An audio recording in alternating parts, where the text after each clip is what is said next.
Friends, मेरा नाम रंजीत कुमार, मैं रिग्रॉफ इंफ्रास्ट्रक्चर से। आज मैं मिस्टर विवेक रमन है जो को फाउंडर है रिग्रॉफ इंफ्रास्ट्रक्चर के। तो आइए कुछ जानते हैं थोड़ा सा। विवेक रमन जी, आपका स्वागत है हमारे चैनल पे। और कुछ अपने बारे में बताइए, फिर हम आगे डिस्कशन करते हैं। Thank you Ranjit.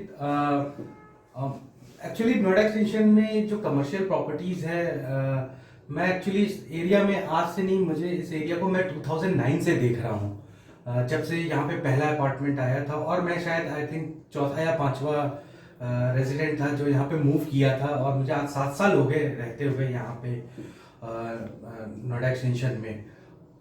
Noida extension एक बहुत ही प्लांट सिटी है जो कि अगले 35-40 इयर्स के लिए प्लान किया गया है, चाहे वो इलेक्ट्रिसिटी हो, चाहे बिजली हो, सारी चीज़ें। और मैं अगर आपको बताता हूँ, आज से 7 साल पहले की बात बताता हूँ, तो यहाँ पे जब हम शिफ्ट किए थे तो 10 या 15 फैमिली यहाँ पे थी, और हमें अगर छोटे छोटे सामानों के लिए भी हमें यहाँ से 7-8 किलोमीटर आगे सेक्टर 71 सिटी सेंटर जाना पड़ता था। इवन एक पैकेट दूध के लिए भी हमें वहाँ जाना पड़ता था। और आज की डेट में ये हालत है कि ओवर क्राउडेड पैक्ड हो गई है ये सोसाइटी। कम से कम 2.5 से 3 लाख की पॉपुलेशन यहाँ पे आ चुकी है। कमर्शियल्स हो गए आपके, इतने ज़्यादा रेजिडेंट्स वहाँ पे जाते हैं, इनका फुटफॉल बहुत हाई है। बट अभी भी नोएडा एक्सटेंशन के अंदर अगर हम बात करें रियल एस्टेट बायर्स के लिए, तो कई नोएडा एक्सटेंशन बहुत बड़ा है अपने आप, बहुत बड़ा है अपने आप में। और यहाँ पे कई पॉकेट्स बने हुए हैं जहाँ पे अभी कुछ ऐसे पॉकेट्स हैं जहाँ पे ऑलरेडी 1 लाख की पॉपुलेशन आ रही है, बट आने वाले समय में 2 से 3 लाख पॉपुलेशन आनी है, और वहाँ पे बहुत पोटेंशियल है अभी भी इन्वेस्टमेंट के लिए कमर्शियल के अंदर। अच्छा विवेक जी, मैं एक चीज और जानना चाहता हूँ। जैसे कि हम जानते ही हैं कि हमारे ऑफिसेस अलग अलग सिटीज में हैं, अलग अलग स्टेट्स के अलग सिटीज में हैं। तो नोएडा एक्सटेंशंस के मार्केट के बारे में आप क्या मतलब कहना चाहेंगे? कैसे हम कमर्शियल प्रॉपर्टी में हम अपने व्यूअर्स को अपना कैसे उनको सजेशन देना चाहेंगे? क्या हमें लुकआउट है करना चाहिए प्रॉपर्टी लेने से पहले? क्या क्या हमारे पास उसके मतलब पॉइंट्स होने चाहिए जिससे कि हमारी इन फ्यूचर जो है वो प्रॉपर्टी अप्रिशिएट भी करे और वो सारी चीजें हमें एक रिटर्न भी अच्छा मिले? तो उसके बारे में आप थोड़ा सा बताएं। हाँ रंजीत, होता क्या है, मैं almost top A rated 500 developer के साथ में इंडिया में काम कर रहा हूँ। तो जब भी हमारे पास कोई इंक्वायरी आती है इन्वेस्टमेंट के लिए कमर्शियल में, तो लोग 2 ही चीज हमसे पूछते हैं कि लोकेशन और बेस्ट ऑफर, यही 2 चीज पूछते हैं, क्योंकि यही 2 चीज उनको बताई जाती है। इसके अलावा बहुत ऐसे चेक पॉइंट होते हैं जो कि बायर को नहीं पता है, कि जो कि कंसीडर करने चाहिए प्रॉपर्टी खरीदने से पहले। ठीक है, मैं लोकेशन को भी मानता हूँ, बेस्ट ऑफर को भी डिनाई नहीं करता हूँ, बट कुछ मैं आपको चेक्स और आप कह सकते हैं कुछ सीक्रेट, कुछ हिडन चीजें मैं आपको अभी बताने जा रहा हूँ, जो कि एज ए बायर आप लोग सुन रहे हैं, तो ये सारी चीजें कंसीडर करिएगा। तो सबसे पहला पॉइंट जो आता है कि आप जो कमर्शियल खरीदने जा रहे हैं वो आप पहले आइडेंटिफाई करें कि आपको कमर्शियल किस पर्पस के लिए लेना है, कि आप पहले ऑफिस स्पेस लेना चाहते हैं कि शॉप लेना चाहते हैं। तो ये बहुत क्लैरिटी होनी चाहिए अपने आप में। उसके बाद जो सेकंड स्टेप आता है वो बहुत इंपॉर्टेंट है कि मैं बाई कर रहा हूं कि अपने पर्सनल कंजम्पशन के लिए बाई कर रहा हूं, कि मेरे को दुकान खोलनी है फ्यूचर में चल के। पर्पस क्या है, या मैं नेचर ऑफ बिजनेस अपना क्या है, हमने सेट किया हुआ है। हाँ, या मैं रेंटल के लिए सिर्फ देख रहा हूं, या मैं आज मैंने कमर्शियल में अंडर कंस्ट्रक्शन में कोई प्रॉपर्टी खरीदी है, 4 साल का मेरा होराइजन है और मैं बेच के निकल जाऊंगा। कई लोग ऐसे होते हैं कि प्रॉपर्टी खरीद लेते हैं। मैं अपनी पर्सनल बताऊं, जैसे मैंने प्रॉपर्टी नोएडा एक्सटेंशन में खरीदी और काफी अप्रिशिएट की। मैंने रिटायरमेंट पर्पस के लिए खरीदी थी कि मैं आज से 15 साल 20 साल बाद इसको सेल करूंगा, तो मेरे को एक बड़ा पैसा मिलेगा। तो सबका अपना ऑब्जेक्टिव एक बहुत क्लियर होना चाहिए इन्वेस्टमेंट करने से पहले। दूसरी इंपॉर्टेंट चीज है जो मैं हमेशा बोलता हूं कि नेबरहुड नॉलेज। नेबरहुड नॉलेज का मतलब क्या है? प्रॉपर्टी के प्राइसेस कभी भी उसकी बिल्डिंग से नहीं बढ़ते, वहां किस तरह के लोग रह रहे हैं वो बहुत इंपॉर्टेंट है ना। अब किस तरह के लोग, अगर मैं नोएडा एक्सटेंशन की बात करूं, क्योंकि मैं खुद अब यहाँ का रेजिडेंट हूं, तो हमारे यहाँ कम से कम अभी आज की डेट में 50 से ज़्यादा सोसाइटी डिलीवर हो चुकी हैं और 2-3 लाख की पॉपुलेशन है। तो हमारी 60 से 70 ज़्यादा कम्युनिटीज़ यहाँ पे चल रही। कम्युनिटीज़ का मतलब हमारे खुद के साइकिलिंग ग्रुप्स हैं, हमारे साई सेवा समिति है, रामलीला ट्रस्ट है, इस तरह की कई कम्युनिटी चल रही है जो कि हम एक दूसरे को सपोर्ट करते हैं या एंजॉय करने के लिए हमने बनाई है। तो यही जो लोग होते हैं वो कमर्शियल को कंज्यूम करते हैं। अगर उनको सामान खरीदना है तो वो शॉप में यही लोग जाएंगे, बिल्कुल यही लोग यूज करेंगे। तो किस तरह के लोग रह रहे हैं वो नेबरहुड नॉलेज होना बहुत जरूरी है। सेकंड बहुत इंपॉर्टेंट चीज है जो हमेशा, पहले भी मैं कह रहा था, location of property. Location of property हमेशा किंग होता है कि एक जगह पे होनी चाहिए, ये बहुत बेस्ट लोकेशन है। बट इसके साथ में एक बहुत इंपॉर्टेंट फैक्टर है कि वहां पे जो लोग आ रहे हैं उस लोकेशन ऑफ प्रॉपर्टी पे, मैं आपको एग्जांपल भी बताऊंगा, वो आउटसाइडर नहीं आते। जो वहां के लोकल लोग होते हैं जो अपार्टमेंट में रह रहे हैं वो ज्यादा कंज्यूम करेंगे, या सुबह आएंगे, शाम को आएंगे, वीकेंड में आएंगे। आउटसाइडर बहुत कम आते हैं। हम जनरली कंफ्यूज हो जाते हैं। कोई छोटा सा एग्जांपल है, मेट्रो इज इंपॉर्टेंट, मैं नहीं कह रहा मेट्रो कनेक्टिविटी बहुत इंपॉर्टेंट है कि कमर्शियल के सामने मेट्रो आ रहा है तो मेट्रो में आउटसाइडर नहीं आते हैं उस प्रॉपर्टी को कंज्यूम करने। जो लोकल होते हैं उनकी एक्सेसिबिलिटी कैसे है उस प्रॉपर्टी तक पहुंचने में, राइट। जैसे मैं आज की डेट में कुछ कमर्शियल्स पे मेरे रोड की कनेक्टिविटी बहुत अच्छी है तो मैं साइकिल चला के जाता हूँ वहां पे, बिल्कुल, क्योंकि हम लोग साइकिलिंग करते हैं तो हम साइकिल से जाना ज्यादा प्रेफर करते हैं। मेरे को रोड की कनेक्टिविटी इंपॉर्टेंट है। ऐसा तो है नहीं कि मैं मेट्रो से घूम जाऊंगा और कमर्शियल पे जाऊंगा। तो ये की बहुत बड़ा इंपॉर्टेंट फैक्टर है। इसके अलावा एक 3-4 फैक्टर और मैं आपको बताऊंगा। परचेजिंग पावर, वहां के लोगों की परचेजिंग पावर क्या है, क्योंकि वही तो पैसा एंड ऑफ द डे खर्चा करेंगे।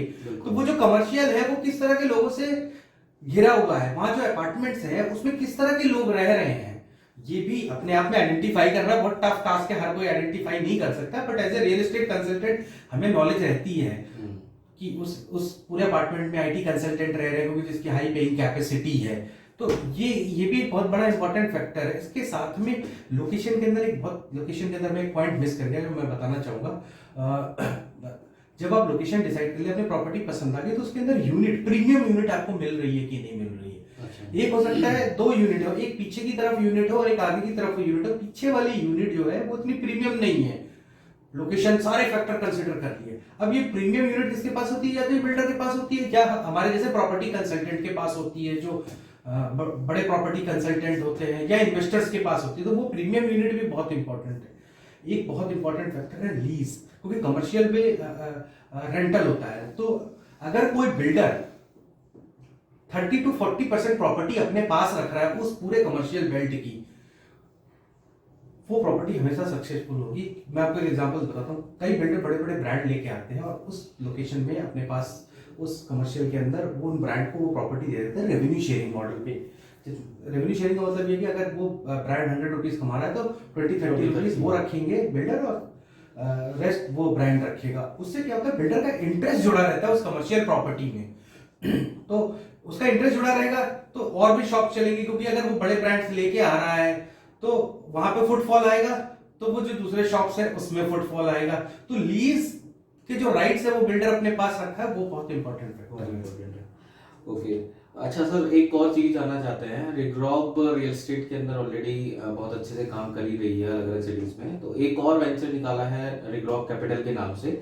तो उसके बारे में आप थोड़ा सा हमें कुछ बताएं, जिससे कि और थोड़ा सा हमारे व्यूअर्स को हमारा एक्सप्लोरेंस रहे हमारे रिग्रॉप्स के बारे में। तो रिग्रॉप कैपिटल हमने ये डिवीजन स्टार्ट किया था। ये थॉट मुझे एक आया था।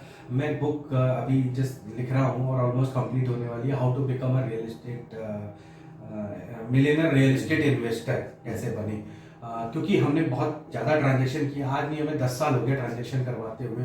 तो हमारे पास कई स्टोरीज निकल के आई जिन्होंने छोटा पैसा लगाया था और काफ़ी पैसा बनाया वहाँ से रियल एस्टेट। और सेकंड रीज़न ये था कि real estate investment financial investment से ज़्यादा टफ होता है, ज़्यादा कॉम्प्लेक्स होता है, क्योंकि इसमें बहुत चीज़ें इन्वॉल्व होती है, लीगैलिटी से लेके लोकेशन से लेके, जो मैंने सारे पॉइंट्स बताए। मैंने आपको सारे पॉइंट्स नहीं बता पाया क्योंकि अभी और भी 20-25 पॉइंट्स हैं, वो सारे कंसीडर करके तब अभी कमर्शियल प्रॉपर्टी लेनी चाहिए। तो हमने एक रिग्रॉप कैपिटल बनाया जिसके अंदर हमारा रिसर्च टीम होती है जो इन सारे पॉइंट्स पे काम करती है और प्रॉपर्टी आइडेंटिफाई करके बायर को सजेस्ट करती है कि आप इस तरह के इन्वेस्टमेंट आप कर सकते हो कमर्शियल प्रॉपर्टीज में, जो अप्रिशिएट करेंगी या अच्छा रेंटल देंगी।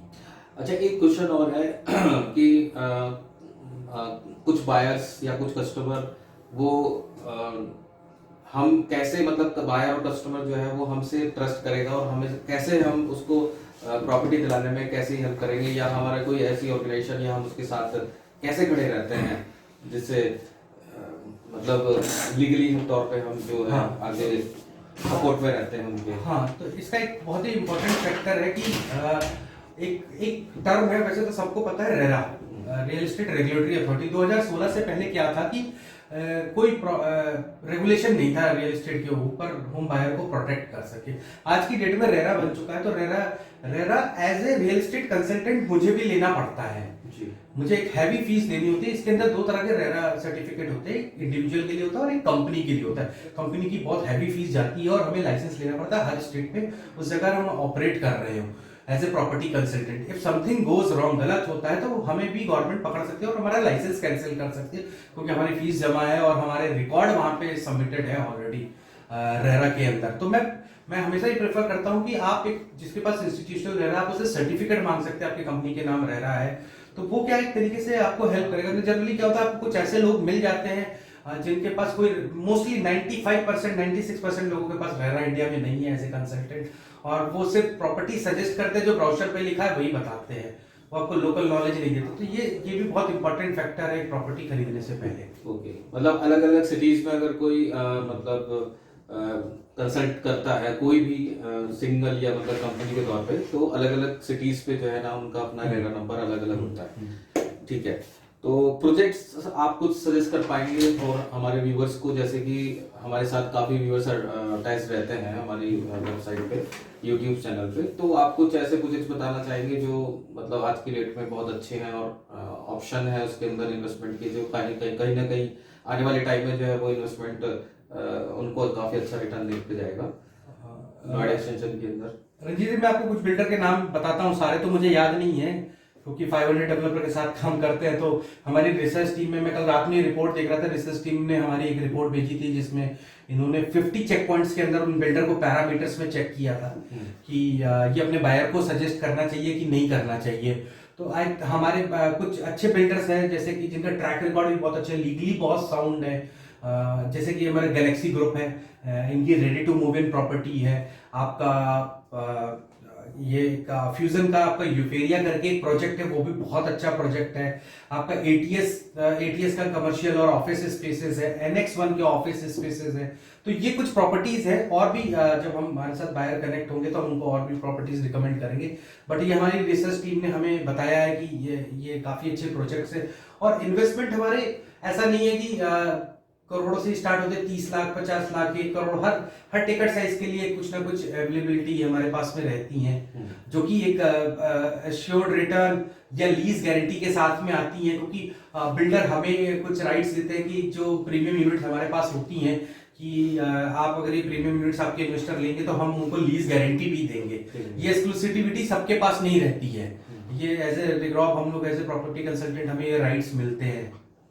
ओके, तो मैं अपने व्यूवर्स से यही कहना चाहूंगा कि रिग्रॉब इंफ्रास्ट्रक्चर जो है आपको कमर्शियल प्रॉपर्टी लेने के लिए पूरी हेल्प करता है, और हम रेरा सर्टिफाइड कंसल्टिंग कंपनी है जो कि अलग अलग डिस्ट्रिक्ट्स में हमारा अपना वर्किंग है। अप्रोक्सीमेट 50 हमारी ब्रांचेस हैं जो all over pan India level पे शायद हम काम कर रहे हैं इस टाइम।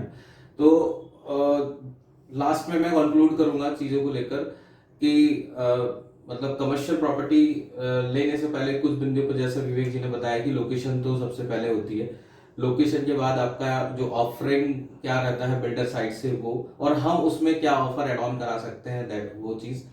तीसरा आपका आ जाता है कि नियर अबाउट जो कनेक्टिविटी के जो ऑप्शंस हैं, कहाँ पे क्या कनेक्टिविटी जाती है, मेट्रो कनेक्टिविटी है, रोड्स हैं, आपका वो सारी चीज़ें देखनी होती है। तो कमर्शियल प्रॉपर्टी को कहीं ना कहीं चार चांद लगा देती हैं। तो थोड़ा सा कंक्लूजन में हम थोड़ा सा और जानना चाहेंगे विवेक जी से कि आप 2 शब्द और हमारे चैनल पे गाएं। हाँ, तो एक नोएडा एक्सटेंशन के लिए मैं स्पेशली ये कहना चाहूँगा कि नोएडा एक्सटेंशन, मैंने पहले भी बताया था कि काफ़ी प्लांट सिटी है और 35-40 साल के लिए यहाँ यहाँ फ्यूचर डेवलपमेंट देखते हुए बनाया गया। रोड्स बहुत वाइड है और अभी एक रिसेंटली न्यूज़ आई है कि यहाँ से सीधे हाईवे खींच रहे हैं जो जेवर एयरपोर्ट आ रहा है हमारा। काफ़ी लोगों को पता होगा, नहीं पता होगा, जेवर एयरपोर्ट एशिया का लार्जेस्ट एयरपोर्ट आ रहा है विद मोर देन 3 रनवेज। तो यहाँ से आप 35 से 40 मिनट में भी जेवर एयरपोर्ट पहुंच जाओगे। अब आपको गुड़गांव के पास दिल्ली में एयरपोर्ट जाने की जरूरत नहीं है। तो ये बहुत इंपॉर्टेंट है। और मैं लास्ट में चीज बहुत बताना चाहूंगा कि जिसका जो काम होता है वो करना चाहिए। अगर मेरे को बुखार है तो मैं डॉक्टर को ही दिखाऊंगा। जनरली एज ए कंसल्टेंट हमारा ये काम होता है कि वहाँ की सारी लोकलाइज इंफॉर्मेशन और सारे फैक्टर्स को करके और उनको क्लब करके हम अपने बायर को रिप्रेजेंट करते हैं कि ये सारी चीजें हैं प्रॉपर्टी खरीदने से पहले। क्योंकि जनरली हमने एक ट्रेंड देखा है कि अराउंड 500 किलोमीटर एक बायर ट्रैवल करता है अगर उसको एक प्रॉपर्टी खरीदनी हो। तो 500 किलोमीटर ट्रैवल करने के लिए ऑलमोस्ट 6 महीने 8 महीने लग जाएंगे। ऐसा नहीं एक दिन में ट्रैवल करेगा और एंड में तब तक क्या प्रीमियम यूनिट्स बिक जाती हैं, प्रॉपर्टी प्राइसेस इंक्रीज कर जाते हैं। ये बहुत अच्छा पॉइंट बोला विवेक जी ने। जैसे कि एक आदमी को अगर कोई दिक्कत है, परेशानी है, बीमारी है तो वो डॉक्टर के पास ही जाएगा। डॉक्टर कुछ अपनी कंसल्टिंग फीस लेता है। कोई लीगली से रिलेटेड होता है तो वकील के पास जाता है। और प्रॉपर्टी से रिलेटेड अगर कोई चीज होती है तो फिर वो प्रॉपर्टी कंसल्ट के ही पास ही जाएगा। बट रेरा सर्टिफाइड बिल्कुल, जैसा आप विवेक जी कह रहे हैं कि रेरा सर्टिफाइड होना बहुत जरूरी है। और ये जरूरी होने के साथ साथ ये कंपलसरी भी है। आप जिस कंसल्टिंग कंपनी या किसी भी कंसल्टेंट से आप प्रॉपर्टी बाय करना चाहते हैं तो उसका रेरा सर्टिफिकेट आप नंबर ले सकते हैं, उसका सर्टिफिकेशन मांग सकते हैं। अगर रेरा सर्टिफिकेट नहीं है तो वो रियल एस्टेट में आपको शायद कहीं गलत जगह इन्वेस्ट भी करा सकता है। तो उन लोगों से भी हमें सावधान रहना है। तो अंत में मैं यही कह के आगे बढ़ता हूं कि बस अगर कुछ और ज्यादा जानकारी अगर चाहिए होती है हमारे कमर्शियल प्रोडक्ट से रिलेटेड तो आप हमारे दिए हुए नीचे नंबर पे कॉल कर सकते हैं। और हमारी एनालिसिस टीम होती है वो प्रॉपर वे में आपको गाइड करेगी। और हमारे इस नंबर पे कॉल करके आप सारी इंफॉर्मेशन ले सकते हैं डिटेल में। So thank you so much guys, thank you so much Vivek Raman ji, आपने हमें इतना कीमती टाइम दिया और हमारे व्यूवर्स को बहुत अच्छी बातें दी, पॉइंट्स दिए। तो कहीं ना कहीं जो है उनको प्रॉपर्टी में लेने के लिए, इन्वेस्ट करने के लिए कहीं ना कहीं वो उनको काम आएंगे। Thank you so much, thank you.